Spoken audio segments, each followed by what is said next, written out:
마태복음 11장 7절에서 15절 천국을 침노하는 자라는 제목으로 말씀을 증거하겠습니다. 7절에서 9절 같이 읽죠. 그들이 떠나매 예수께서 무리에게 요한에 대하여 말씀하시되 너희가 무엇을 보려고 광야에 나갔더냐? 바람에 흔들리는 갈대냐? 그러면 너희가 무엇을 보려고 나갔더냐?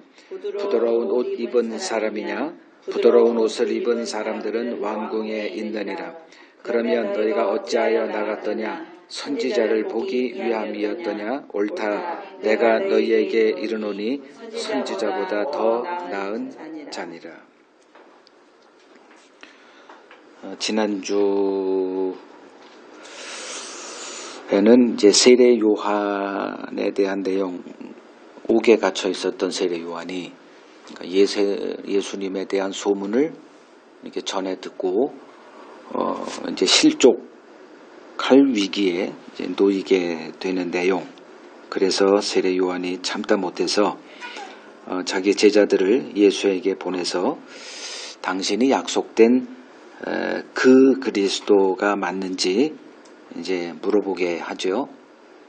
그러니까 예수님이 그 질문을 받고 나서 그들에게 이제 답변하시는 내용까지, 그리고 주님의 이제 결론은 누구든지 나로 인하여 실족하지 않은 자가 이제 복이 있는 자다. 요 내용을 이제 살펴보았습니다. 7절을 보면 이제 그들이 떠남에, 그러니까 제자들이 요한의 제자들입니다. 예수님의 답변 내용을 듣고 이제 그 내용을 스승, 지금 옥에 갇혀 있는 세례 요한에게 전해주러 이제 떠나갑니다. 그때 예수님이 이제 자기를 따르는 무리들에게 세례 요한에 대해서 이제 말씀하기 시작합니다. 오늘의 본문 내용입니다. 근데 그 말씀을 보면 여러분 모두가 이게 무슨 말이야? 라고 이게 반문할 수밖에 없는 내용이 예수님이 이제 이렇게 설명하세요. 오늘 그 내용이 무슨 말씀인가? 그 뜻을 해석하면서 천국이 어떤 곳인가에 대한 답을 얻게 될 것입니다. 그러니까 무리에게 주님이 세례 요한에 대해서 말씀하시는데 먼저 이런 말씀을 하세요. 너희가 무엇을 보려고 광야에 나갔더냐? 그저 바람에 흔들리는 갈대 보러 갔니? 뭐 아니죠. 그러면 너희가 무엇을 보려고 나갔니? 부드러운 옷 입은 사람 구경하러 갔니? 그것도 아니죠. 왜냐하면 부드러운 옷, 여기서 부드러운이란 말은 좀 우리가 좀 이해가 안 되죠. 그 원어의 뜻은 좋은 뜻입니다. 좋은 옷, 화려한 옷. 그러니까 세상에서 무슨 성공한 사람들이 입고 있는 뭐 그런 사람들을 대변하는 부드러운 옷.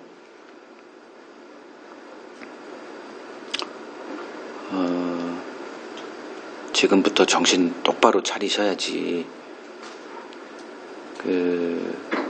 이런 말이 좀 안 나오게 해줬으면 좋겠는데,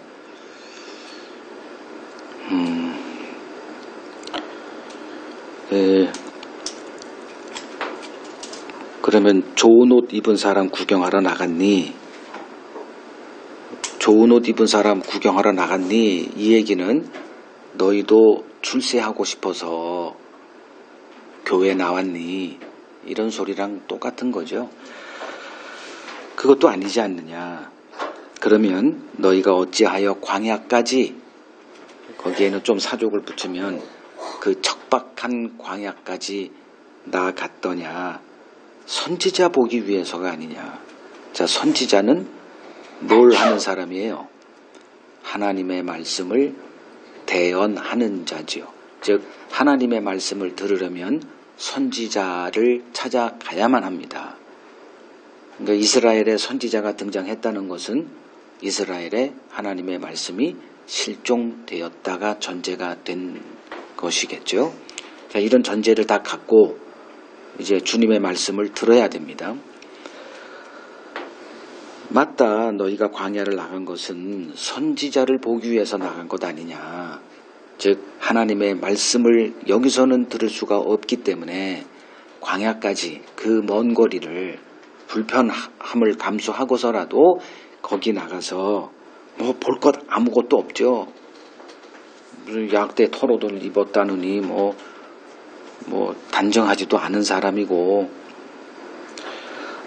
그 사람을 보러 나갔다는 것은 하나님의 말씀에 너희들이 굶주려 있었기 때문에 그런 것 아니냐. 내가 너희에게 이르노니 선지자보다 더 나은 자다, 이렇게 얘기를 합니다. 이게 무슨 뜻인가 이제 그 다음에 보면 또 희한한 말씀을 하시기에 그때 이제 언급을 하고요. 이제 광야라는 어휘를 좀 살펴보겠습니다. 자, 하나님께서 요한을 광야로 보내서 거기서 세례를 주고 하나님의 말씀을 전하라고 하셨죠. 그건 우리가 지난주에도 살펴본 바입니다.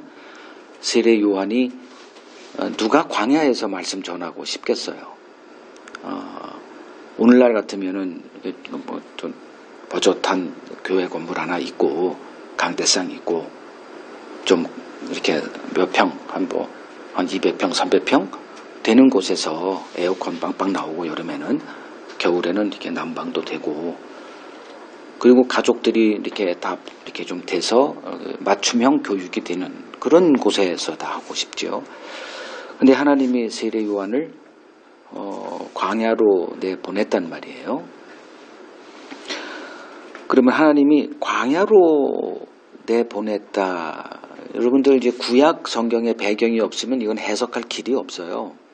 근데 구약을 알고 있기 때문에 그 구약 배경을 갖고 어느 정도 실마리는 다 풀 수 있게 했어요. 신약이란 책이. 그러니까 신약은 지난주도 얘기했죠. 그 구약의 어휘의 바탕에서 세워진 책이기 때문에 구약을 모르고 신약을 이해한다? 그것도 어불성설이에요. 그러니까 공부를 해야 돼요. 그냥 와서 그냥 그날 이렇게 땜박질로 이렇게 말씀 듣고 하는 사람은 그냥 그런 짓 하다가 지옥 가게 돼 있어요. 그러니까 하나님을 알지 못하는 거죠. 그러면서도 이제 자기 옳다라고 하는 것 속에 또 이렇게 하는 거죠. 그러니까 종교 생활하는 사람은 흉내만 내다가 그냥 신나게 밖에 놀지도 못하고 괜히 이렇게 붙들려가지고 교회 나오고 이게 스트레스만 쌓여가는 거죠. 그런 사람들이 한둘일까요? 근데 또 교회는 그런 사람 입맛에 맞추게 여러 가지 행사를 하죠. 또 이게 뭐 각 연령층, 자기들의 경제적인 뭐 신분들에 맞춰서 다 모임을 갖추니까 또 그럴 만한 쏠쏠한 재미가 있어서 또 교회에 나오기도 합니다. 주님이 얘기했던 너희가 뭐하러 광야를 나간다냐에 그 답이 다 있어요. 못 알아듣는 사람들은 그냥 또 그러는 거고.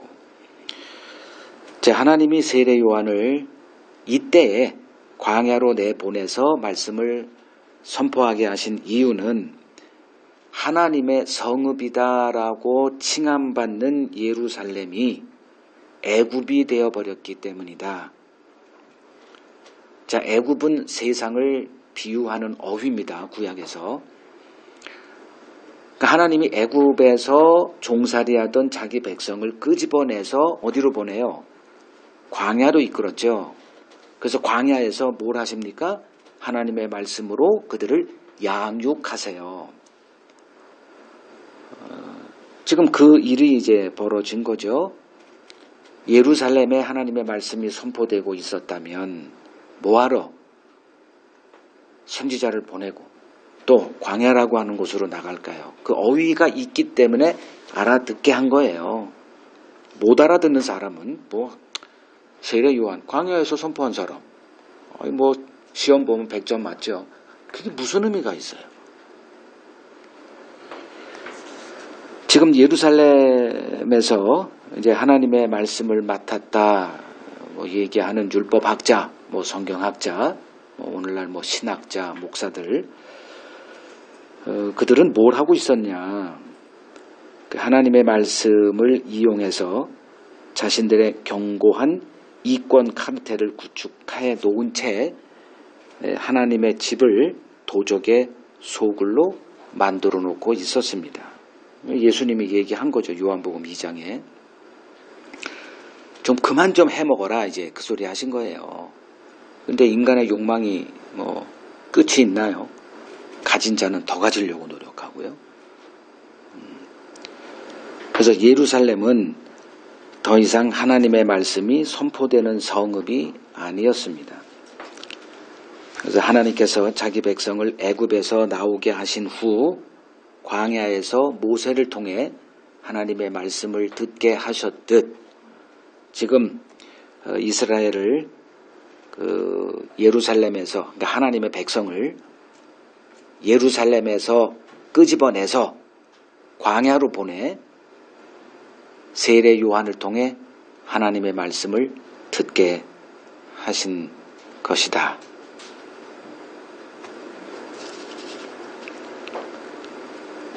자, 요한의 설교를 듣고자 광야까지 나아갔던 사람들은 뭘 생각해야 됐을까요?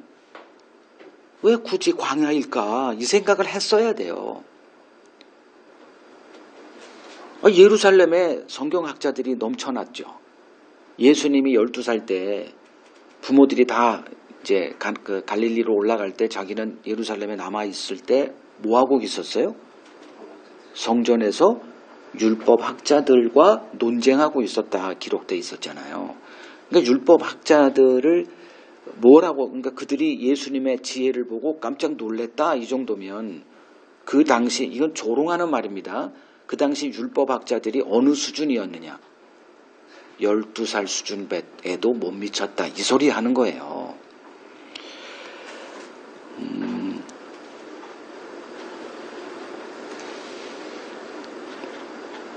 그 광야로 이렇게 나가면서 광야로 나갔다는 얘기는 얼마나 불편했을까. 음식도 싸가야 되죠. 너무 불편한 거예요. 그때 뭐 교통편이 있겠어요. 뭐 며칠 거쳐서 이렇게 가기도 했을 거예요. 거기서 그냥 뭐 한두 시간 우리가 지금 하는 것처럼 이렇게 뭐 1시간 예배 드리고 헤어지고 그런 게 아니잖아요. 그만큼 거기에 갔다는 사람들은 하나님의 말씀을 알고 싶어 하는 이 갈급함이 충만했던 사람들입니다. 요새 교회 선택하는 제 첫 번째는 거리잖아요. 거리. 그래도 거리와 상관없이 뭐 그런 곳을 가는 사람들은 좀 더 특별하다 이렇게 보시면 되겠죠. 광야로 나가는 사람들이 그랬어요. 그러면 왜 광야일까? 왜 하나님이 세례 요한을 광야에 세우셨을까? 그러면 답은 나오죠. 전에도 얘기했지만 답을 찾으려면 가장 먼저 질문을 던져야 된다. 질문 없는 답은 없습니다. 질문을 던지니까 답이 나오는 거예요. 근데 이제 질문 던지기를 무서워하는 사람들이 있죠. 그 사람들은 생각하는 법을 이렇게 훈련하지 않아서 질문을 못 던져요. 근데 저는 거기에 굉장히 익숙해요. 그 의문점이 이렇게 떠오르면 항상 질문을 던지고 그러면 답은 나오게 돼 있어요. 원리가 그래요. 뭐 예루살렘 성전에 하나님의 말씀을 가르칠 준비가 되어 있는 이 성경학자들은 뭐 넘쳐났어요. 그러나 그들의 가르침에 하나님의 말씀이 없었습니다. 성경을 읽어주고 해석하죠. 지금도 마찬가지고. 그렇다고 해서 그것이 하나님의 말씀이다? 모든 목사들이 지금 강대상에서 하나님의 말씀을 선포한다 주장을 하죠. 그러면 성도들은 그들의 설교를 듣고 하나님의 말씀을 들었다라고 생각을 해요. 제가 보기에는 아니올시다예요. 거기에는 하나님의 말씀이 거의 없습니다. 다 없다고 하면 제가 이제 아주 교만한 자가 되기 때문에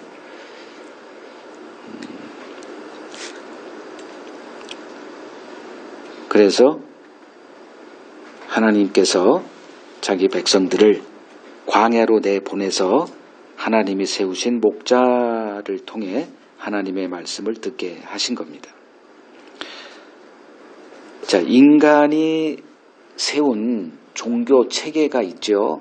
뭐 종교 수가 너무 많기 때문에 그냥 성경에 기록되어 있는 것과 우리들이 속해 있는 두 개, 이게 바로 유대교와 기독교입니다.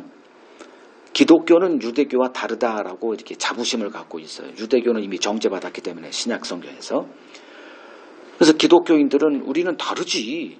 예수를 거부한 자들과 우리는 예수 믿고 있는 예수교 아니에요, 기독교가. 그게 그리스도를 말하잖아요. 그러면 굉장히 이제 그 자부심, 차별화가 돼 있다고 생각하는데, 그건 전혀 그건 오해하는 거고, 그 유대교나 기독교나 본질은 같습니다. 물론 이제 바른 기독교가 있고, 제가 말하는 거는 변질된 기독교를 얘기하고 있고요. 그러니까 인간 체제화된 종교, 유대교와 기독교로 보시면 돼요. 거기에서 하나님의 말씀을 기대한다? 연못구어다. 고기 잡으려면 어디 가야 돼요? 강이나 바다 가야 되죠. 왜 나무 위를 올라갑니까? 이게 불가능한 건데 가능하다 생각하는 거예요. 그러니까 인간 조직화된 종교 체제 안에서 말씀을 전하는 목사들은 하나님의 양들을 하나님으로부터 이렇게 떨어지게 하는 자들도 항상 존재해 왔습니다. 거기에 대한 증거 구절은 제가 이렇게 설교 원고에 이렇게 올려놨고 지금 시간상 그냥 넘어가겠습니다. 자, 부르심이 없이 자기 스스로 목사의 길을 선택한 자들은 양을 주께로 인도하는 일에 관심 없어요. 그들의 관심사는 다른 데 있다. 그러니까 여러분과 제가 다른 이유는 저는 목사가 돼 봐서 알아요.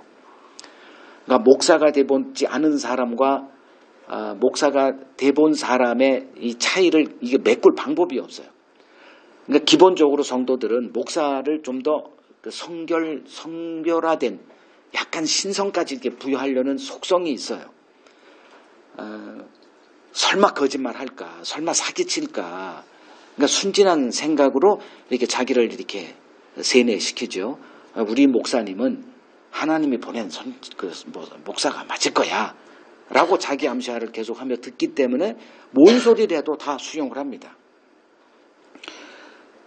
근데 성경 구약이든 신약이든 인간 조직화된 그런 종교 체제에서 세워진 이제 하나님의 말씀을 맡았다라고 하는 사람들, 흔히 그냥 목사라 칭하는 사람들은 어떤 자들이냐, 양들을 주께로 인도하는 일에 관심 없어요. 그들의 관심사는 다른 데 있다. 그게 바로 종교적인 열심을 보임으로써 자신들이 얻고자 하는 것을 얻고자 하는 자들, 그걸 주님은 사꾼이다 이렇게 얘기를 했어요. 자기가 사꾼이다라고 이렇게 생각하는 목사는 이 지구상에 단 한 명도 없습니다. 다 하나님의 부르심을 받았기에 내가 목사가 됐다고 생각을 해요. 저도 동일했던 사람이었고요. 사람들은 이제 이러한 사람들의 설교를 환영합니다. 왜냐하면 사람들의 입맛에 맞는 설교를 하고 있기 때문에 그래요. 그 사람들이 바리새인들이었다 보시면 됩니다.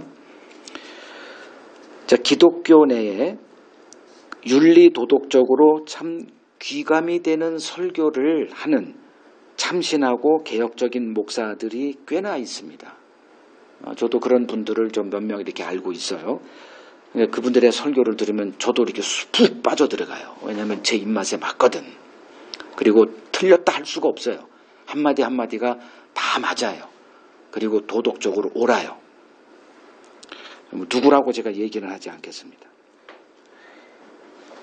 자, 설교가 뭘까요?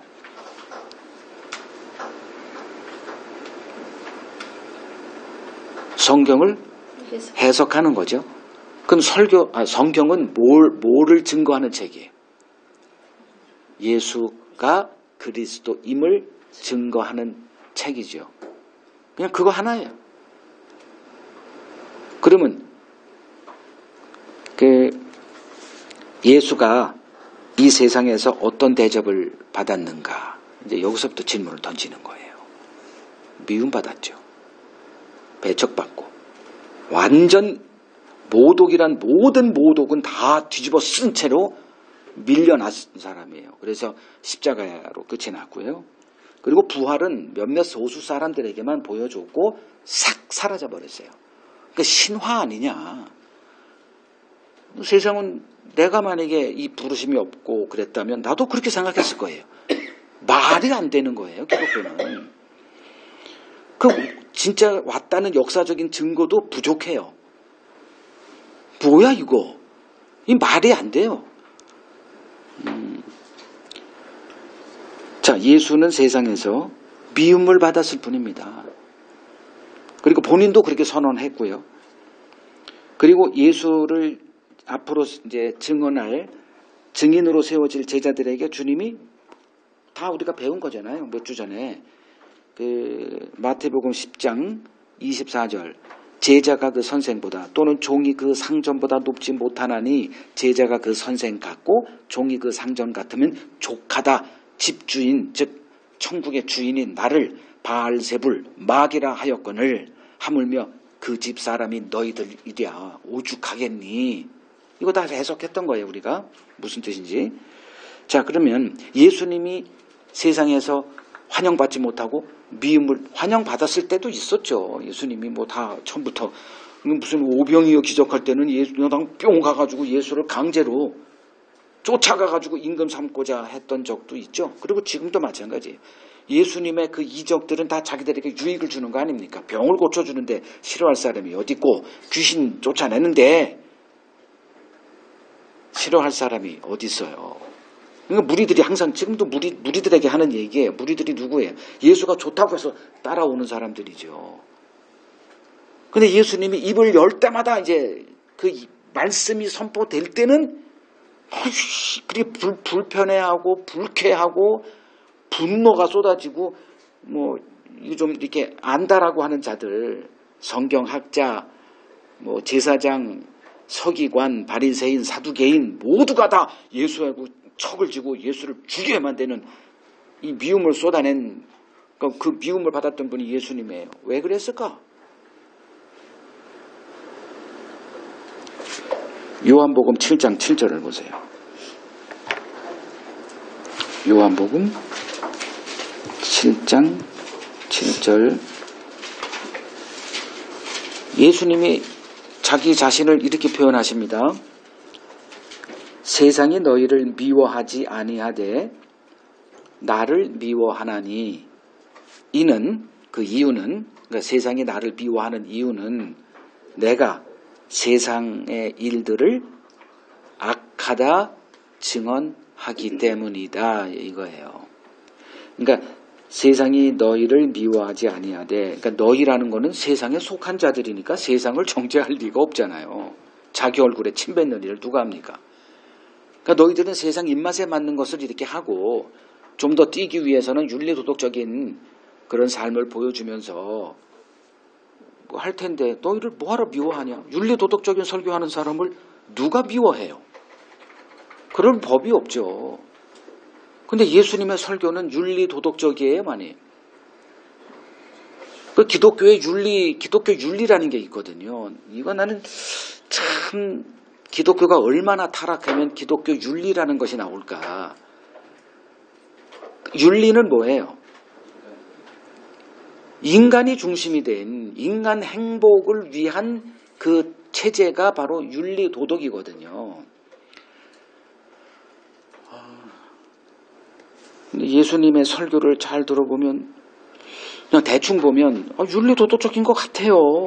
악을 하지 말아라. 이웃에게 친절해라. 어떻게 윤리도덕적인 것 같아요. 그 성경 보는 눈이 없기 때문에 이제 그렇게 보이는 건 인정해야 되겠죠. 근데 이제 눈이 열리게 되면 예수님의 말씀은 윤리도덕을 아주 부수기 위해서 오신 분이에요. 그 윤리도덕적을 전 설교를 했던 바리새인들 하나님의 말씀대로 살면은 이제 윤리도덕적으로 사라지잖아요. 그게 바리새인들이에요. 구약의 총아가 그걸 실현했던 사람들이 바리새인들. 그들을 향해서 주님이 뭐라 그랬어요? 그들의 길을 가면 다 지옥 간다라고 얘기했던 분이에요.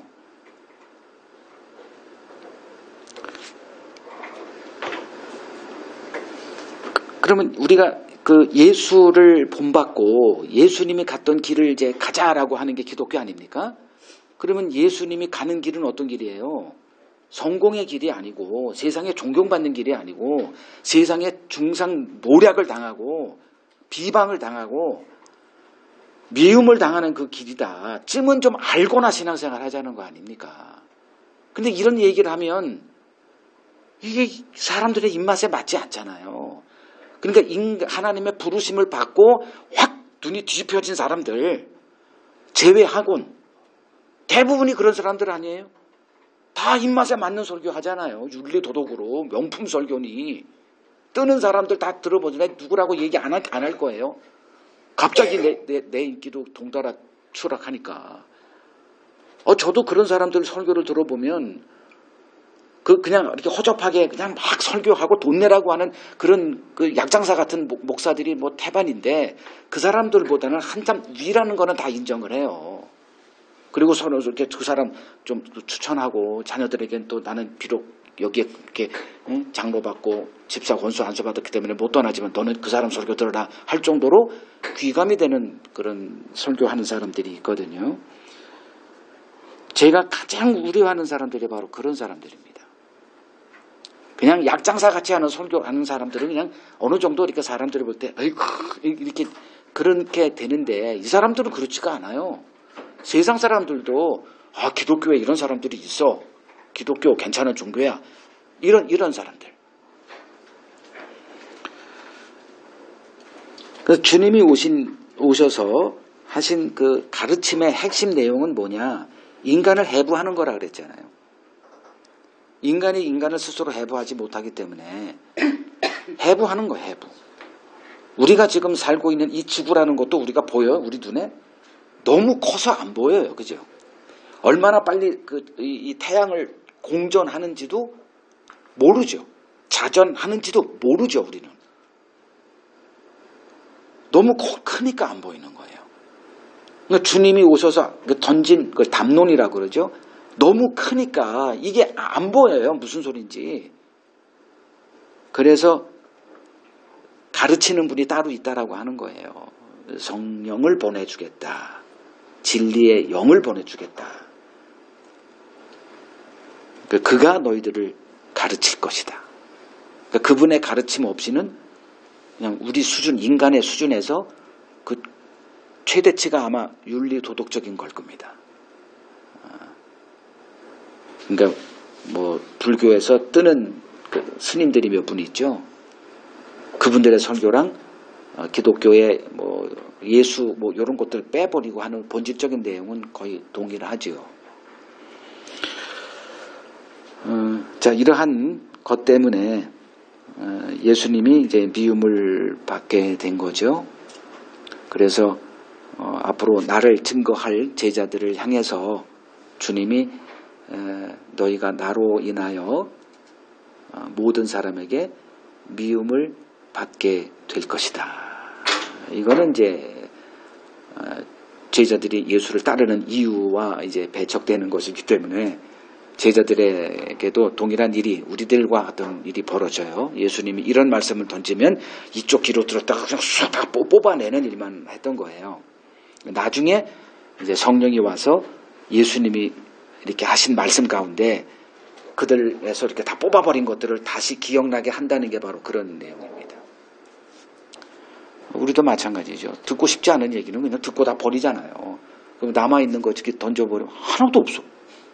하나도 없어요. 진짜예요. 그냥 성경 말씀은 남아있죠. 근데 그 뜻을 해석하는 거 하나도 없는 거예요. 그러니까 맨날 그냥 우둔한 상태에서 종교 생활만 하다가 어디 간다? 그냥 그 길 가게 돼 있어요. 사람들은 이러한 하나님의 일에 관심 없어요. 내 일 아니에요, 그건. 왜? 우리는 지금 내 기쁨, 내가 꿈꾸는 그 세계를 만들고자 지금 몸부림치고 살잖아요. 여러분 각자 보세요. 양심에 손을 얹고 자기 행복에 포도주에 취해버린 거예요. 이런 설교 관심 없죠. 이런 설교 불편해합니다. 내 마음에 위로가 되고 힘이 되는 설교를 이제 따라가지요. 그런 설교를 공급해 주는 사람들은 널려 있습니다. 자, 하나님이 하시는 일이 뭐다? 자기 백성을 하나님의 말씀이 선포되는 곳으로 인도하세요. 전제 조건은 하나님의 말씀을 선포할 자들을 세우는 일이 먼저 있는 거죠. 세례 요한을 하나님이 엄청나게 태어나기 전부터 준비했죠. 그냥 성령으로 태어난 사람이에요, 그 사람은. 그리고 성령의 인도함 가운데 준비를 했고 때가 돼서 광야 나가서 지금 말씀을 전하고 있습니다. 거기에 이제 사람들을 보내시는 거예요. 이유는 예루살렘 성전에서 하나님의 말씀이 선포되고 있지 않기 때문입니다. 그러니까 제사장들은 돈에 눈이 멀어서 입맛에 맞는 윤리도덕적인 설교 또 신앙 행위를 이렇게 부추기는 설교만 쏟아내고 있을 뿐입니다. 사도행전 가보시죠. 사도행전 20장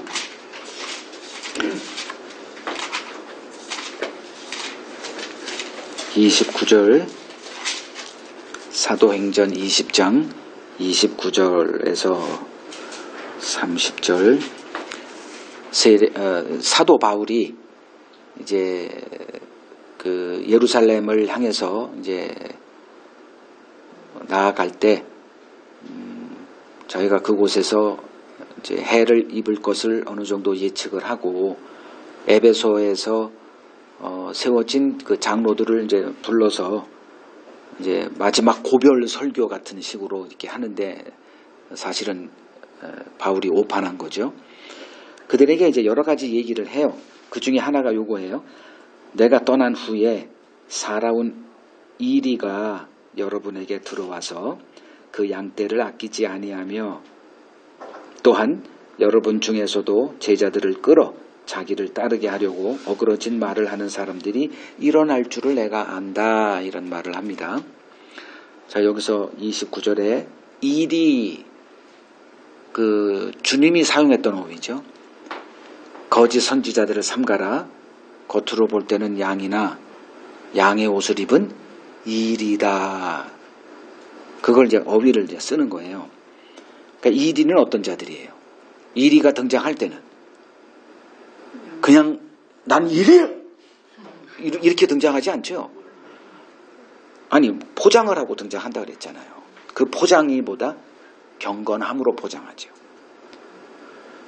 그냥 목사가 딱 등장할 때 담배 딱 꺼내먹고 그러고 약간 술 튀게 오늘날 누구처럼 얼굴이 뻘개가지고 뭐 이렇게 술 냄새 풍기면서 이렇게 등장하면 거기에 등록할 신자가 한 명이라도 있을까요? 뭐로 포장한다? 경건함으로 포장합니다. 그 경건함이라는 게 바로 윤리도덕적인 것으로 신뢰를 얻는 것으로 이렇게 등장을 하죠. 그게 일이에요. 근데 사람들이 그것을 이해 못해요. 그냥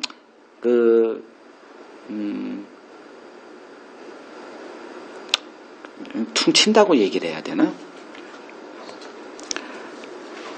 그래서 그들이 어떻게 하냐면 30절에 제자들을, 그러니까 신자들을 끌어서 뭘 하게 하려고? 자기를 따르게 하려고. 자기를 따른다는 얘기는 교회적인 측면으로 보면 교회를 떠나지 않게 하려고 해요. 계속 교회를 나오게 하려고. 왜냐하면 교회가 너무 많으니까. 그럼 뭐 10m만 넘어가면 또 하나 교회가 있고, 또 뭐 이렇게 인터넷을 보면 뭐 소문난 교회가 너무 많고, 뭐 차로 한 30-40분이면 그냥 갈 수 있는 교회는 널려 있고, 그럼 유혹들이 있죠. 그러면 어떻게 해야 될까? 차별화되지 않고서는 버티질 못하는 거예요. 그러면 이제 자기를 따르게 하려고 뭘 한다? 어그러진 말, 요게 왜곡된 말, 이렇게 해요.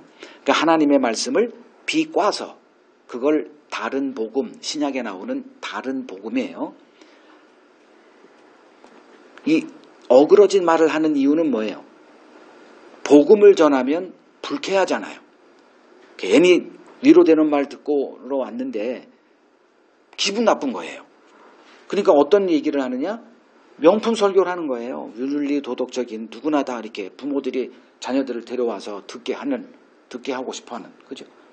우리 자녀들을 좀 이렇게 세상에서 좀 흠이 없는 그런 설교 일주일에 한 번 듣는 거, 이거 굉장히 귀한 거거든요. 그런 설교를 하는 사람들이 일어날 줄을 내가 안다. 바울이 그렇게 살았잖아요. 바리새인으로. 너무나 잘 알고 있는 거예요. 그리고 그들이 지금 자기를 잡아 죽이려고 하는 것도 너무나 잘 알고 있고, 이제 복음의 그 전도자로 부름받은 이후에 그의 삶을 항상 도망다니는 삶이었잖아요.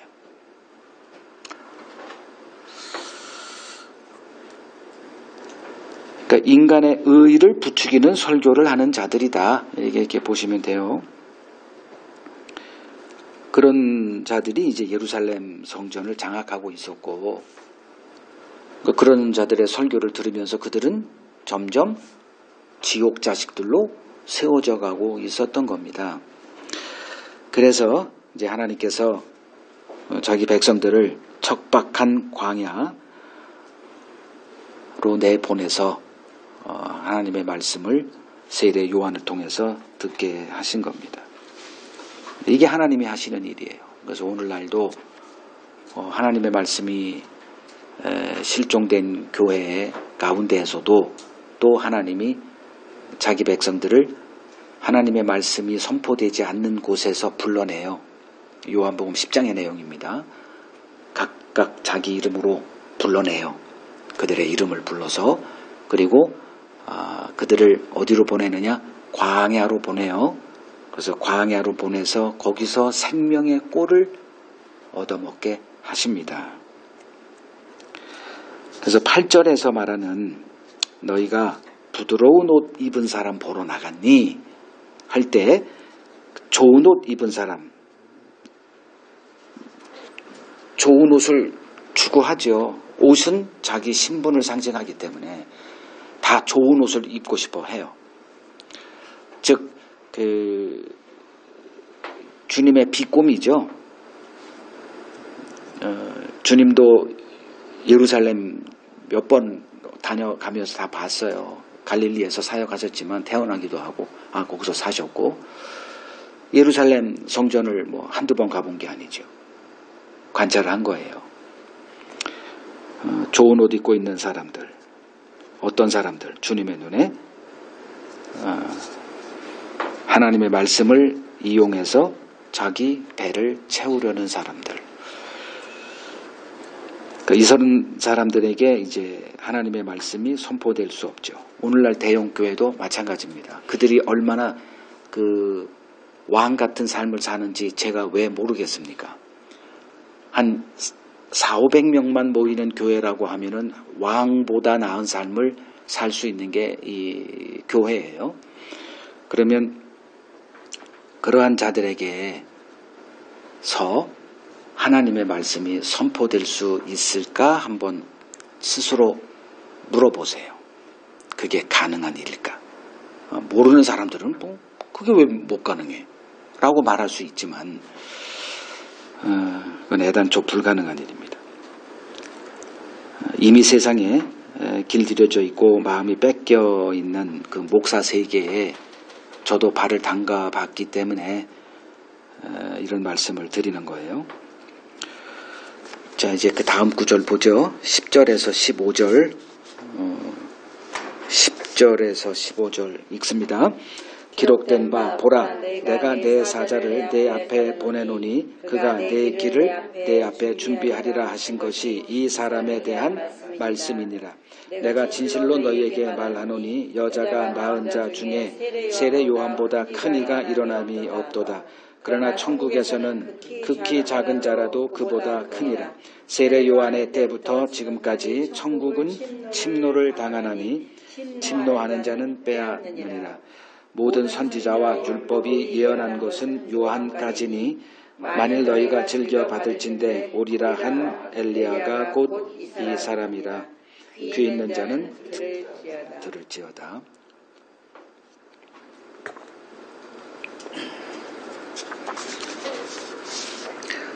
좀 복잡한 얘기가 될 거니까 귀를 쫑긋해서 들었으면 좋겠어요.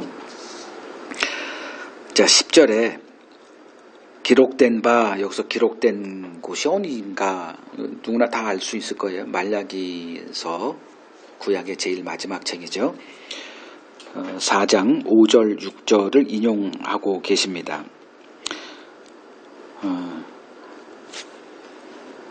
보라, 내가 내 사자를 네 앞에 보내노니 그가 네 길을 네 앞에 준비하리라 하신 것이 이 사람에 대한 거다. 그게 바로 14절 오리라 한 엘리야가 곧 이 사람이다. 귀 있는 자는 들어라. 예. 그러니까 일반 사람들은 무슨 말인지조차도 이제 못 알아들으니까 말귀를 알아들을 수 있는, 즉 영의 귀가 주어진 자들만 듣게 되는 말이다. 이제 그 말씀을 하신 거예요. 자, 그 말라기 선지자가 이제 마지막으로 등장한 구약의 선지자인데 그 중에서 이제 그 말라기서를 쓰면서 제일 마지막에 쓴 게 바로 세례 요한에 관한 얘기예요. 근데 거기서 세례 요한이다라고 하지 않고 엘리야를 너희에게 보내겠다. 그가 이제 주의 길을 예비할 자다. 요 얘기로 구약은 끝이 나요. 그러면 그 엘리야라고 하니 사람들이 엘리야를 이제 기다린 거예요. 그래서 바리새인들이 예수가 갑자기 등장했을 때 뭐라고 물어봤냐 하면 네가 그 엘리야야? 이제 이렇게 물어봤던 거예요. 근데 예수님이 그 말라기 선지자가 예언했던 하나님께서 보내기로 했던 엘리야가 바로 이 자다. 세례 요한이 그 자다. 이제 이렇게 말씀을 하세요. 자, 왜 세례 요한을 그러니까 마지막에 등장해서 언젠가 등장해서 그리스도가 올 때 그 길을 예비할 자로 왜 등장할 자를 엘리야라고 했을까? 왠 것 같아요? 왜 하필 엘리야?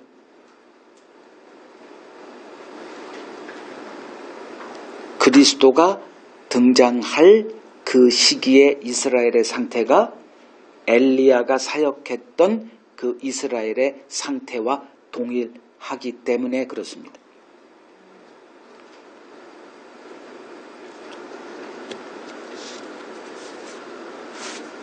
그 엘리야가 사역했던 때는 예수님이 오셨을 때 900년 전이에요. 예수님의 등장 전 900년 전 그 북이스라엘에서 사역했던 선지자인데 그때 이스라엘의 왕이 아합이죠. 그러니까 북이스라엘의 가장 영적으로 어두웠던 시대, 그 안에 이세벨이 그 두로의 왕의 딸이죠. 그 정략 결혼을 해서 나라를 부강시키려고 했던 그 아합으로 인해서 그 아내 이세벨이 바알 선지자, 아세라 선지자, 그 이방 종교를 아예 그 북이스라엘에 아주 그냥 구축을 시켰던 그 암흑기입니다. 그때 하나님이 엘리야라고 하는 그 강력한 사람을 세워서 이제 대결을 하게 했죠. 그러니까 주님이 등장할 때 이제 유대인들, 예루살렘 사람들 1도 변화되지 않았다는 거예요. 이게 하나님이 이스라엘을 등장시킨 이유예요. 사람은 안 변한다. 동일해요. 그러면 항상 우리는 옳죠. 그죠? 항상 우리는 옳아요. 우리는 다르다 생각합니다. 유대인들은 그렇게 생각하지 않았을까? 조금만 생각해 보면 우리도 똑같다. 그럼 기독교는 뭐가 달라요? 기독교가. 근데 다르대. 뭐 할 수 없죠 뭐. 지금 세례 요한은 그 옥에 갇혀 있죠. 그리고 예수가 하는 일을 전해 듣고 멘붕에 빠져 있습니다. 아주 그의 모든 인생이 부정당하고 있어요. 아마 이런 경우가 여러분들도 있지 않을까 생각을 해요. 그렇게 열심히 살죠. 물론 뭐 여러 가지 좀 이렇게 일탈도 하고 하지만 그나마 견뎌내고 살잖아요. 하루하루 이 지옥 같은 삶을 그나마 그냥 좀 내게 주어진 시간을 어떻게 이제 행복하게 기쁘게 재밌게 살아보려고 몸부림치고 살아요. 그 한 몇 분 그 짜릿함을 그냥 누리기 위해서 맛집을 찾거나 재미난 뭐 놀이를 하거나 뭐 여행을 가거나 그냥 그것도 견디는 것 중에 하나라고 저는 생각을 해요. 여행 한번 가족 여행도 보니까 뭐 다녀오고 그랬지만 가는 것도 힘들어. 가서 그 즐기는 그 시간은 따지고 보세요. 몇 분 안 되거든. 근데 그걸 한번 만끽해 보려고 1년을 준비해요.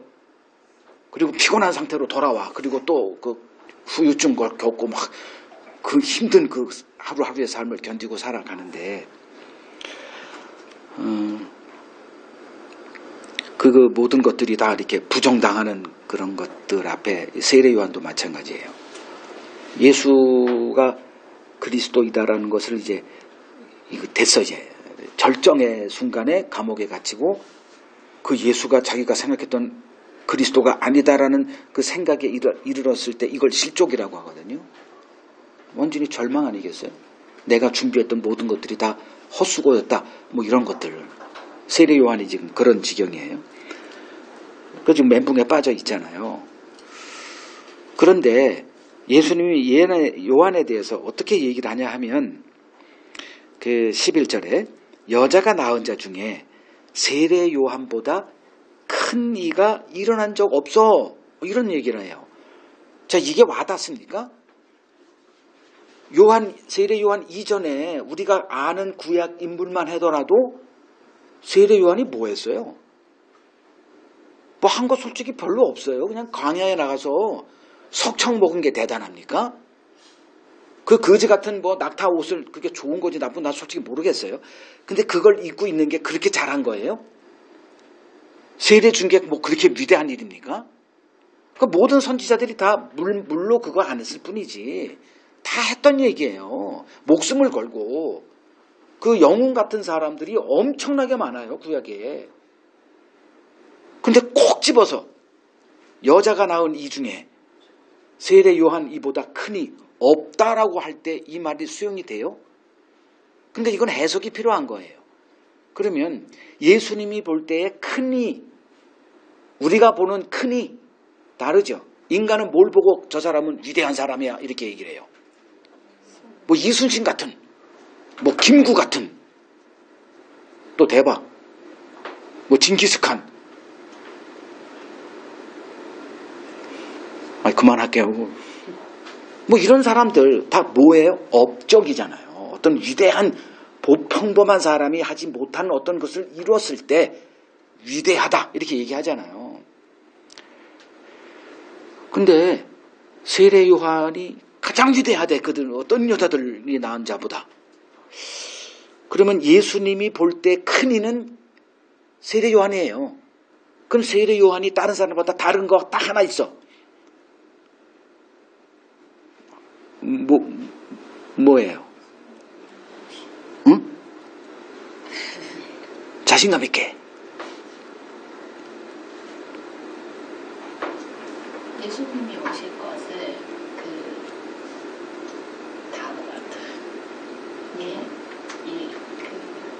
오실 것을 얘기했다. 그 증언했는데 언제 했냐? 마지막 주자로.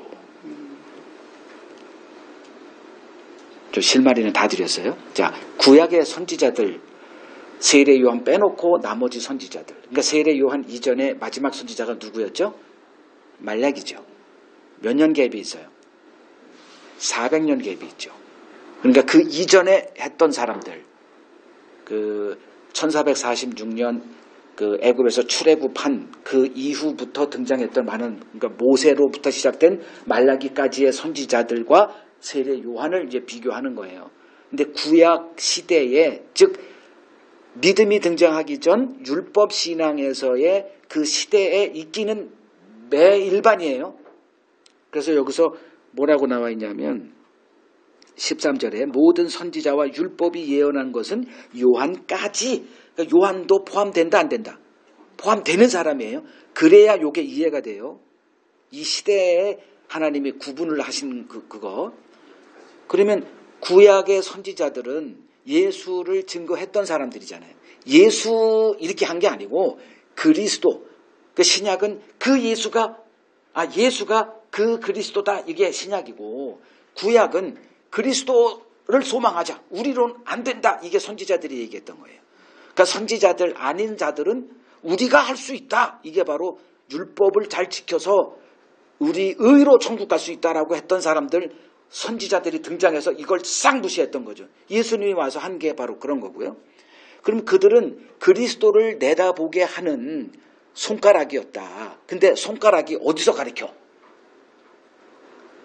수천 킬로 떨어진 곳에서 어떤 한 점을 찍고 저게 그리스도다. 보여요, 안 보여요? 안 보이는 뿌연 것을 보니 아무도 못 본 거예요. 자, 세례 요한은 어떤 사람? 마지막 주자였다. 예수에게, 미안해, 내게 예수에게 손가락을 어떻게 했다? 이거다 하면 이게 면밀히 차여서 얘를 가리킬 수도 있잖아. 근데 이렇게 이거 이랬다니까. 세례 요한의 차이가 딱 하나 있는 게 바로 요거 손을 대서 예수에게. 이걸 실수할 사람이 있나요? 요 정도 했으면 좀 각도에 따라서 이렇게 이거 됐다니까. 이건 그림자가 여기 찍혔다니까. 자, 그러면 예수님이 보실 때 큰 자는 누구다? 예수를 아는 자예요. 이게 왜 클까? 관점이 달라요. 예수님은 하나님의 나라의 관점에서 모든 것을 다 얘기하세요. 뭐 어떤 제자가 우리 아버지 아버님이 돌아가셨네요. 그 장례 좀 하고 오겠습니다. 그러니까 죽은 자가 죽은 자를 장례하게 하고 넌 날 따라. 이게 윤리 도덕적으로 이해가 되십니까? 안 되잖아요. 그러면 예수님의 관점에서 이제 사람을 분류할 때 큰 자가 누구냐? 예수를 아는 그 차이에서 큰 자가 결정해야 돼요. 그럼 이 자리에서 누가 제일 큰 자예요? 예수님이 볼 땐.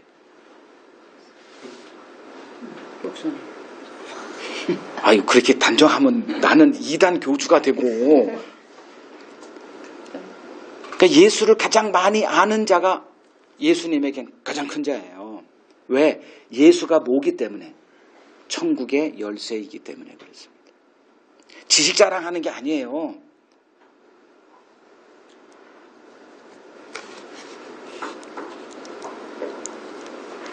구약의 선지자들은 그 베드로전서 1장 11절 12절을 보면 그리스도를 알고 싶어 했던 자들이에요. 자기들이 그 성령의 감동을 받고 그리스도를 증거는 했지만 도대체 어떤 자인지. 그 이사야서 53장만 보더라도 고난당하고 이렇게 미움을 당하고 사람들에게 환영받지 못하는 그리스도를 전했거든. 그게 뭔 소린지 알 수가 없었던 거예요. 지금 세례 요한은 그런 그리스도는 없죠. 어떤 그리스도를 내다봤어요? 의인을 보상하고 악인을 심판하는 그러한 그리스도를 내다봤던 거죠. 그게 이제 구약 율법 신앙에 있었던 사람들의 전형적인 이제 그리스도관이었었고요.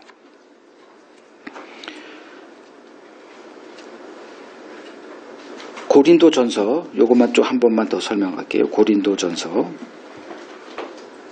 13장 9절.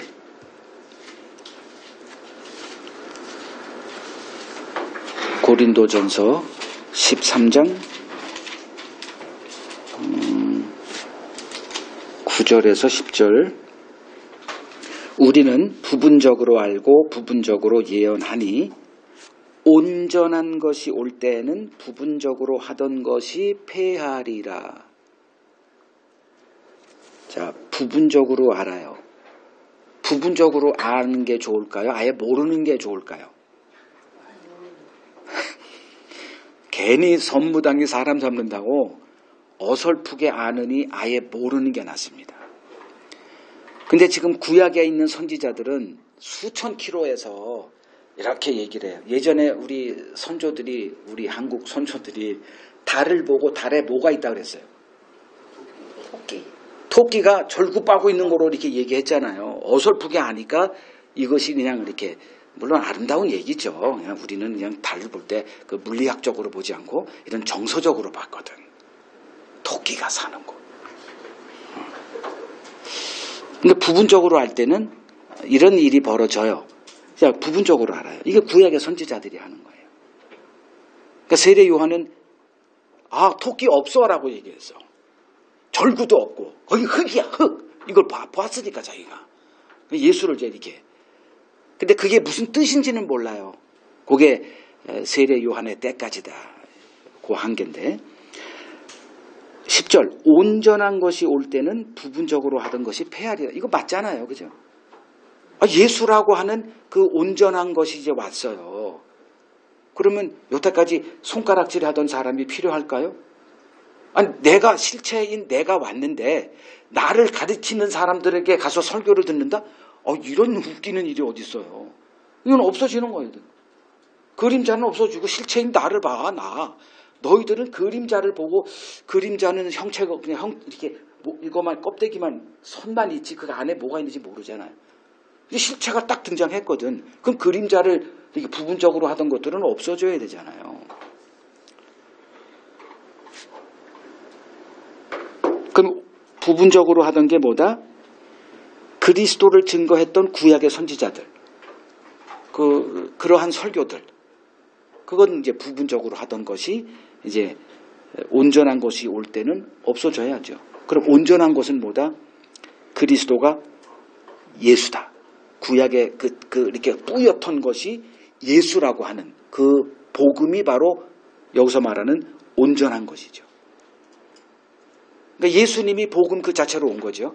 그러니까 그 그러니까 신약에 예수님이 승천하시고 제자로 세워졌던 자들에게 맡겨진 게 복음이잖아요. 우리 교회의 존재의 의미는 그 복음을 맡은 것으로서의 의미가 부여되는 거죠. 신자는 예수의 증인됨으로써 복음을 아는 자로서의 그 가치가 우리의 가치죠.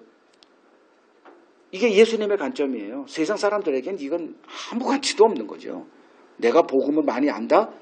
뭐 실적 여러분들의 직장생활의 삶에 아무 도움도 안 돼요. 근데 하나님의 관점에서는 그게 다죠. 지금 예수님의 얘기 들어보니까 예수님은 그런 관점으로 사셨구나. 우리가 예수를 믿고 예수를 따른다고 할 때는 그 예수님의 가치관으로 그분의 관점으로 바라보고 사는 것을 말하는 거 아닙니까?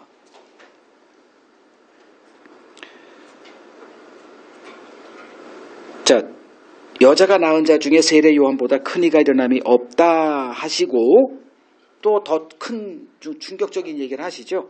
11절 그 뒤에 천국에서는 그 어느 누구도 요한보다 크다. 계속 비교법이 이렇게 강조되죠. 그죠? 여자가 낳은 자 중에 세례 요한보다 큰 자가 없다. 근데 천국에서는 그 누구다도 그 위대했던 세례 요한보다 크다. 이거 얼마나 성경이 재밌어요. 그죠? 처음에는 좀, 뭔 소리야. 근데 알고 나면, 이거구나. 그리고 이제 천국을 침노하는 자에 대한 얘기를 이제 하십니다. 자, 먼저, 천국에서는 어느 누구도 요한보다 크다. 자, 요한은 지금 어떤 상태예요? 요거부터 설명할게요. 지금 세례 요한, 어떤 상태예요? 예수에 대한 소문을 듣고, 그러니까 예수가 이거다라고 이렇게 해서 제일 위대한 자의 반열에 딱 그 정점을 찍었는데, 그 이후에 예수의 실체를 아까도 내가 얘기했지만 실체는 봤지만 해석은 못하는 게 세례 요한이었어요. 그래서 예수님이 이제 우리가 당신이 그 그리스도인지 좀 답 좀 해달라. 속이 터지니까. 그때 예수님이 하신 얘기가 뭐예요? 맹인이 눈을 뜨고 앉은 배 일어나고 나병 환자가 고침받고 죽은 자가 살아나고 가난한 자에게 복음이 전파되느니라. 요거 전에 이거죠. 이 얘기 듣고 과연 이랬을까? 더 오리무중에 빠졌으리라고 저는 생각을 해요. 그게 세례 요한의 한계입니다. 뭐 세례 요한에 대해서 뭐 존경심 가지려면 가지시고 영웅이 아니라니까요. 그냥 그렇게 쓰임 받다가 그냥 사라지는 거예요. 그 모세도 엄청 쓰임 받았죠. 그 다음에 어떻게 됐어요? 하나님이 그를 가차없이 버리시죠. 엄청난 신명기를 보면 모세가 나 가나안 땅에 좀 입성 불가라고 하는 것 좀 철회해달라고 몇 번 간청을 해요. 하나님께. 그때마다 하나님이 안 돼. 왜냐? 그는 그 율법을 전하는 자로 부름받았기 때문에 천국에 들어가면 안 되는 자예요.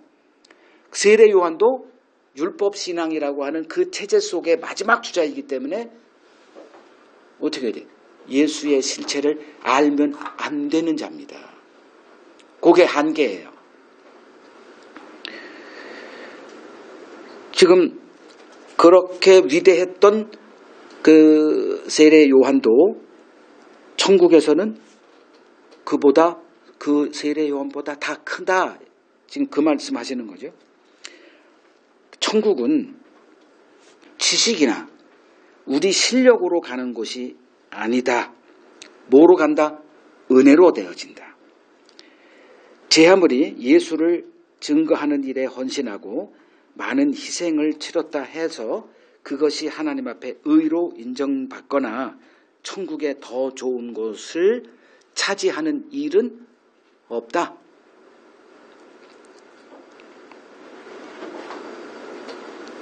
그러니까 세례 요한보다 큰 이가 일어남이 없다. 그러면 세례 요한같이 이렇게 열정적으로 주님을 섬겨야 되겠구나. 그래야 천국에서도 큰 자가 되겠구나. 혹시 이런 생각할까 봐 단호하게 주님이 그거를 차단시키는 거죠. 천국에서는 그 누구라도 세례 요한보다 더 커. 이렇게 얘기하심으로써 천국은 사도 바울이나 우리가 생각할 때 사도 바울만큼 헌신했던 사람은 아마 없으리라 생각하는 건 다 동일할 거예요. 그럼 세례 요한과 예수님이 십자가에 달렸을 때 그때 그 순간에 한 몇 시간 예수 믿고 천국 갔다고 칩시다. 그럼 그 사람과 사도 요한이 사도 바울이 천국에서 차이가 있을까요? 없을까요? 이 사람은 도둑질만 했던 강도예요. 그냥 나쁜 짓만 했어요. 그러니까 의를 행할 수 있는 아무런 그 기회도 1초도 없었던 사람이고, 아니 나무에 달려서 무슨 선한 행위를 해요. 내 가족을 내가 남긴 재산 어디에 있는 거 그거 저 구제에다 쓰라 이런 말도 안 했잖아요. 그러면 사도 요한, 사도 바울은 부름받은 이후 죽기까지 그 온몸에 상처투성이고 죽을 고비를 넘기고 복음을 전했던 사람이에요. 천국 가면 어떻게 되느냐? 동일한 대접받는다. 이거 사람들이 싫어해요. 그러면 여러분도 할 의욕이 사라지죠. 아니 열심히 했다면 내가. 열심히 했던 사람들, 그 바리새인들 아니에요. 그냥 기분이 확 사라지는 거예요. 그럼 뭐하러 섬겨? 에이 놀러 가자. 주일 성수고 뭐고. 돈? 뭐하러 또 헌금을 해? 그거를 그냥 맛있는 거 우리끼리 가족끼리 먹지 뭐. 요즘 차 하나 사고 이렇게 하고.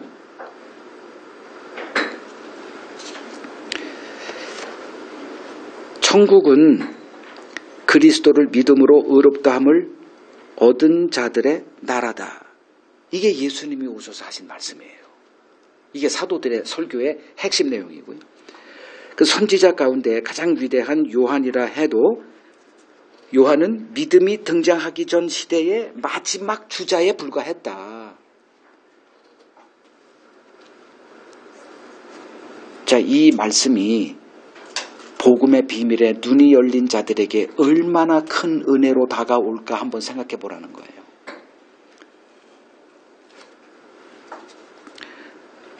자, 12절 이제 가장 핵심적인 내용을 설명합니다. 12절 한번 다시 읽죠. 세례 요한의 때부터 지금까지 천국은 침노를 당하나니 침노하는 자는 빼앗는다. 이렇게 얘기하죠. 자, 침노. 이런 말은 어휘는 우리가 안 쓰죠. 침략으로 이렇게 이해하시면 돼요. 그러니까 침략당하는 곳이구나. 천국은. 이런 뉘앙스로 주님이 말씀하세요. 그러니까 천국을 마치 공격하여 점령해서 뺏어야 하는 곳처럼 이렇게 뉘앙스가 되어 있는데, 이제 이 말씀을 갖고 목사들이 이제 천국을 침노하는 방법을 가르치기도 합니다. 이것이 이제 난독증에 빠진 목사들의 전형적인 모습인데, 천국은 침공해서 빼앗는 나라가 아니에요. 천국은 어떤 곳이냐? 그냥 택한 자들에게 하나님이 은혜로 거저 주는 나라입니다. 근데 왜 침노한다라고 얘기를 했을까? 그걸 이제 해석이 이제 필요하지요. 천국은 우리가 무엇을 해서 들어가는 게 아니에요. 난 믿었어 들어가. 그 믿음도 행위의 반대로 등장한 어휘가 믿음이죠. 그러니까 난 믿었기 때문에 나는 이제 되지. 이 말이 성립이 돼야 안 돼요. 난 믿었기 때문에 이제 구원받아. 이 얘기는 믿음을 행위로 반열에 올려놓기 때문에 이거는 말이 안 되는 얘기고요. 그럼 천국은 택한 자녀들에게 그냥 하나님이 거저준다. 그러니까 한 가지만 제가 예를 들어 드릴게요. 민수기 23장 여기 한번 가보세요. 민수기 23장 21절 한 구절만 그냥 시간이 없으니까 발락이라고 하는 모압 왕이 이스라엘을 상대할 힘이 없기 때문에 이거는 추술로서 이스라엘을 상대해야 된다 이제 판단하고 미신의 힘을 이제 빌어서 그 추술과 발람을 초대하죠. 엄청난 그 보상 약속을 하고 이제 설득해서 결국 데려와요. 그리고 이제 발람이 그 하나님이 주신 그 말씀 외에는 나는 다른 예언 안 하겠다라는 그 계약을 맺고 이제 예언을 해요. 여러 가지 이제 그 제단 쌓고 주술적인 방법을 사용해서 하는데 어떻게 선포가 되냐면 야곱의 허물을 보지 아니하시며 이스라엘의 반역을 보지 아니하시는도다. 여호와 그들의 하나님이 그들과 함께 계시니 왕을 부르는 소리가 그 중에 있다. 자, 하나님이 이스라엘을 어떻게 대하시느냐를 이 발람의 예언을 통해서 선포되게 하세요. 그럼 이스라엘은 어떤 나라예요? 그들도 허물이 있죠. 근데 허물뿐만 아니라 이스라엘에 뭘 보지 않는다? 반역. 반역은 하나님과 이스라엘은 어떤 관계에 있어요? 계약 관계에 있죠. 그걸 언약 관계다 이렇게 얘기를 해요. 우리가 하나님과 어떤 관계에 있냐면 언약 관계에 있어요. 그 언약은 구약에서는 율법으로 맺어진 언약이고 지금은 복음으로 맺어진 언약입니다. 그래서 그리스도 관계 때문에 우리가 천국 가요. 구약은 그 시대에는 하나님이 그들에게 미끼를 던졌는데 율법을 주고 이 율법을 온전히 지키는 자들은 천국 보내겠다 이런 미끼를 던진 거예요. 그걸 해보라는 거예요. 그래서 이스라엘은 그걸 해봤더니 어떻게 됐더라. 그걸 지키는 자가 한 명도 없이 다 탈락했다. 모세 자체도 탈락했다. 요걸 하기 위해서 먼저 율법 언약을 맺고 안 되지 않니? 그러니 구약의 끝이 뭐로 된다? 그리스도를 약속되어진 이제 오신 그리스도를 바라보게 하는 거로 구약은 끝나요. 그래서 신약에 그리스도가 등장했고 그 이전에 세례 요한이 등장해서 엘리야로 등장을 했고 그가 이제 마지막에 지금 이런 얘기를 주님이 하시는 거예요. 그러면 이스라엘의 허물을 안 봐. 이스라엘의 뭘 안 봐? 반역조차도 안 봐. 주겠다는 거죠. 그죠? 우리가 천국 가는 거는 우리 힘으로는 된다 안 된다. 허물 때문밖에 없는 나밖에 모르는데 어떻게 하나님의 말씀대로 삽니까? 하나님의 말씀이 얘기하는 게 뭐예요? 온몸을 마음과 뜻을 다해서 하나님을 사랑하라. 이게 율법의 강령이라고 요약이라고 얘기하셨잖아요. 지난 일주일 동안 하나님을 온몸 빼!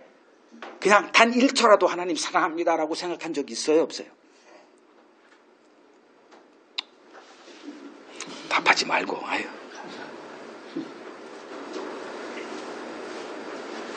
나의 기쁨에 눈이 빠져가지고 살아지 않았어요.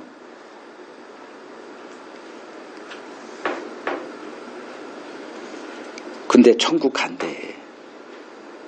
죽으면 천국 간대. 이게 우리들의 오만함이고 뻔뻔함이에요. 하나님이 그렇게 어리석은 분이 아니에요. 성경을 보면 볼수록 정말 하나님이 얼마나 치밀한 분인가. 그래서 바울은 그러잖아요. 그분의 지혜와 오묘함은 측량할 길이 없다.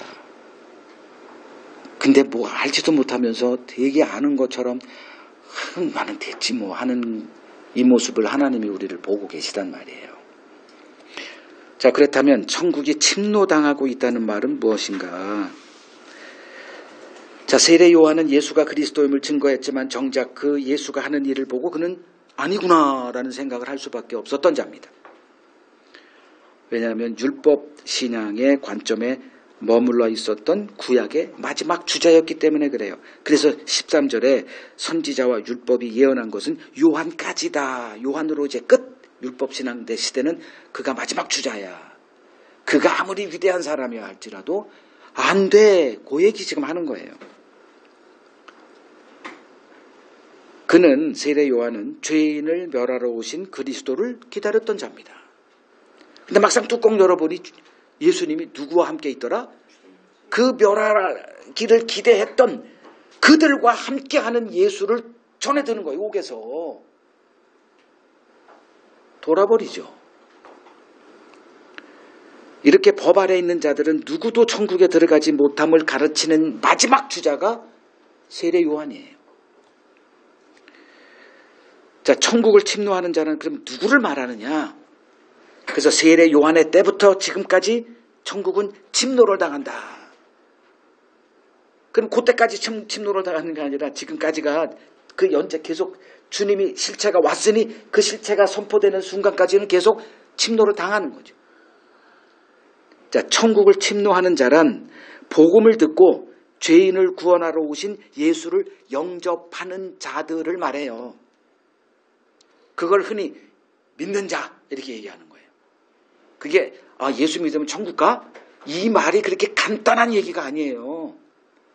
대부분 교회 다니면서 난 믿었으니 천국 가겠지 뭐. 그렇게 간단하게 그냥 퉁쳐버리고 그냥 무슨 주술적으로 나 믿었어 천국 가지. 믿는다면 천국 간다면서. 이렇게 생각할 게 아니라니까요. 그러니까 하나님이 그렇게 허접한 분이 아니라는 거예요. 무엇을 열심히 해서 천국을 침노하겠다라고 하는 자들은 천국문에서 모두가 다 탈락하게 될 자들입니다. 그러니까 주님이 나더러 주여 주여 하는 자마다 다 천국 갈 게 아니라 오직 하늘에 계신 내 아버지의 뜻대로 행하는 자라 천국 간다. 그날에 많은 사람들이 나를 보고 주여 주여 내가 주의 이름으로 예언을 했다. 여기서 예언을 했다는 것은 그 예언이라는 게 앞날을 예언하는 그런 것도 포함되어 있지만 성경에서 예언은 하나님의 말씀을 전하는 걸 얘기를 해요. 나 예수님의 그 복음 증인으로 살았어요.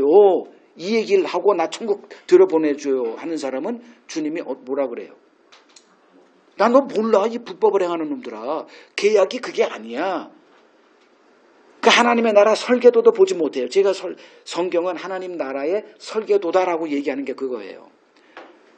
그러니까 읽을 줄 모르는 거예요. 이 인류는 하나님의 일에 있어서는 난독증 환자예요. 그래서 성령을 주겠다고 약속된 거예요. 그걸 거듭남이라고 얘기를 한 거고. 성령 없이는 하나님의 일이 보이지가 않아요. 이해되지가 않는 거예요. 왜? 이 땅에 속해 있기 때문에 우리는. 이 땅의 상식에 이게 지배를 받기 때문에 하나님의 나라의 지배, 그 원리가 와닿지가 않는 거죠. 이 땅의 원리는 뭐예요? 많이 한 자가 많이 갖게 돼 있죠. 행동을 본다니까 그 행위를. 근데 천국은 아까도 뭐라 그랬어요? 하나님이 이스라엘의 허물을 봐야 안 봐요? 안 본다니까. 이스라엘에 반역하는 거, 언약을 깼는데도 안 봐. 이게 하나님의 원리예요. 하나님 나라 질서고. 그러니까 예수를 그냥 예수가 이런 분이었어. 죄인을 부르러 왔네. 그럼 조금 더 상수를 할게요. 요걸 천국을 침노한다 그러니 우리는 뭐 열심히 해가지고 천국을 침노하고 뭐 이렇게 내 것으로 만든 나라고 생각해서 열심을 내잖아요. 예수님이 아니에요. 손은 안 주는 거죠. 그러면 그 예수님이 세례 요한에게 이거 보고 가서 전해라고 하신 거 예수님이 뭐 했어요? 병자를 만났죠. 귀신 들린 자, 가난한 자, 나병 환자 뭐 이런 사람들하고 친해졌어요. 세리, 죄인들과 친구라고 하는 별명이 들을 정도로. 그러면 그들은 누구냐 이거예요. 예수님이 다가가서 사귀었던 사람들은 누구예요? 율법 행위를 포기한 수밖에 없는 자들이죠. 그러면 쉽게 말하면 뭐예요? 그냥 그걸 죄인이라고 얘기합니다. 그러면 율법 행위를 할 수 있는 그 길을 걸었던 사람들은 그 대표자가 바리새인들 아니에요. 평생 율법 준수를 서약했던 사람들. 그럼 그들은 어떤 사람들이에요? 계속 행위로 자기 의를 구축하면서 이제 그리스도가 오면 보상받기를 기다렸던 사람들. 이 사람들은 주님이 말로 의하면 천국에서 다 떨어지는 사람들이죠. 그럼 이 사람들은 어떤 사람들이에요? 율법 행위를 포기했어. 나는 나의 기쁨을 위해서 살 거야. 난 교회고 뭐고 하나님 말씀이고 뭐고 다 포기했던 사람들. 그렇게 살았던 사람들. 예를 들면 세리 같은 사람들. 그냥 민족의 반역자가 돼도 난 돈이면 돼. 돈 가지고나 재밌게 살 거야. 차도 사고 뭐 이렇게 살 거야 라고 했던 사람들. 그 사람들은 뭘 포기했을까? 천국은 미안하지만 나 지옥 갈 거예요. 난 지금이 좋아 했던 사람들이 병자고 가난한 사람들이고, 그러니까 병자들은 천국을 나 안 가 이런 사람들이 아니에요. 세리가 대표적인 그런 사람들이고, 천국 죽어서 지옥 가든 난 상관없어. 지금 행복하면 돼 해서 민족의 그 반역자가 돼도, 로마인의 부역자가 돼도 난 좋다 했던 사람들이 세리들이에요. 근데 주님들이 그들하고 같이 친해졌거든. 여리고에 들어갔을 때 딱 한 명과 같이 사귀었거든. 나무 위에 올라가 있던 삭개오야. 근데 삭개오는 어떤 사람이에요? 세리 중에서도 제일 높은 세리장이에요. 그러면 욕심도 더 컸겠죠. 그리고 율법 행함도 할 수가 없어. 이미 자기 규정이 됐거든. 교회 문턱에 가지도 못해. 근데 예수님이 그 여리고에서 딱 한 명과 사귀어요. 오늘 밤 내가 너 집에서 너와 사귀겠다. 그리고 거기에 들어가가지고 예수님이 이제 얘기하는 순간에 이 사람이 이제 가슴이 콩당콩당. 예수가 제일 명사거든. 근데 그 자가 나를 이름으로 알아. 그리고 내 집에 찾아왔어. 그때 그가 뭐 했어요? 돈덩이를 들고 오잖아요. 내가 해 먹고 살았던 거는 남의 거 이렇게 등쳐먹고 토색하고 뭐 사기치고 했던 건데 이거 그냥 다 드리겠습니다라고 하자 예수님이 뭐라 그랬어요? 이자가 바로 아브라함의 자손이다. 구원이 이 집에 임했다. 뭐 했어요 그 사람은? 율법을 지켰나요? 회개했죠. 그게 주님이 볼 때 율법 지킨 거예요. 바리새인들처럼 뭐 주일성수하고 뭐하고 뭐 11조 내고 이런 게 아니고 회개, 율법을 준 하나님의 의도는 뭐였어요? 죄를 알고 하나님께 회개케 하라고. 근데 그걸 몰랐기 때문에 세례 요한도 죄인을 멸하러 오신 그리스도를 선포했던 거고. 근데 그 일은 안 하고 무슨 찌꺼기 같은 놈들, 천국의 지옥의 땔감으로만 존재하는 자들로 알았던 그들과 사귀고 있는 예수 보고 실족했다니까요, 세례 요한이. 그 전체적인 예용을 하는 거죠. 여자가 낳은 자 중에 세례 요한보다 큰 이가 없다. 그러나 천국에서는 그 누구든지 세례 요한보다 크다. 천국은 침노를 당하나니 세례 요한의 때부터 지금까지 천국은 침노를 당한다. 그럼 천국을 침노하는 자가 누구다? 정확히 보면 예수를 영접하는 자들. 이 모든 담론이 섞여서 예수 믿는다 이 말이 되는 거예요. 천국은 하나님의 긍휼을 배운 자들입니다.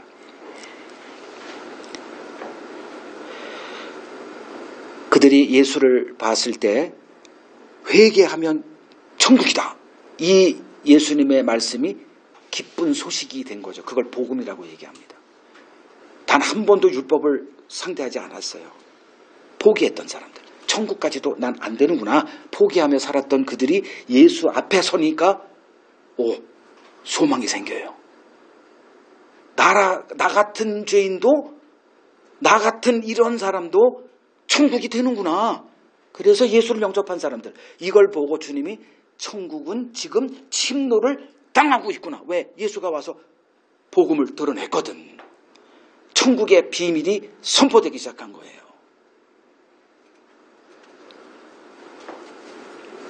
세례 요한은 천국은 율법의 의의 열매를 맺히는 자들이 차지할 줄로 생각했어요. 그러나 주님은 전혀 다른 말씀을 하십니다. 천국은 회개한 죄인들에게 주어지는 나라라고 증언을 하셨어요. 요한은 율법을 주신 하나님의 의도를 전혀 알지 못했습니다. 믿음이 등장하기 전 율법 신앙 아래 있던 마지막 주자였기 때문입니다. 천국은 세상 지혜로 이해되는 나라가 아닙니다. 우리의 종교적 선입관을 하나님의 말씀으로 새롭게 바꿔 나가야만 합니다. 시온에 거치는 돌로 오신 그리스도 앞에 유대인 모두 걸려 넘어졌고 세례 요한 역시 걸려 넘어졌습니다. 이 넘어짐을 통해 하나님이 계획하신 천국이 어떤 나라인지 알게 되고 그리스도를 소망하는 자들로 세워질 수가 있습니다. 이들이 천국을 침노하는 자들입니다. 그래서 주님이 말씀하셨죠. 마지막에 귀 있는 자는 들을지어다. 하나님의 말씀이 들리는 이 일이 얼마나 큰 은혜인지 오늘 더 깊이 깨닫고 여러분들의 마음속에 기쁨과 감사가 항상 넘쳐나기를 소망합니다.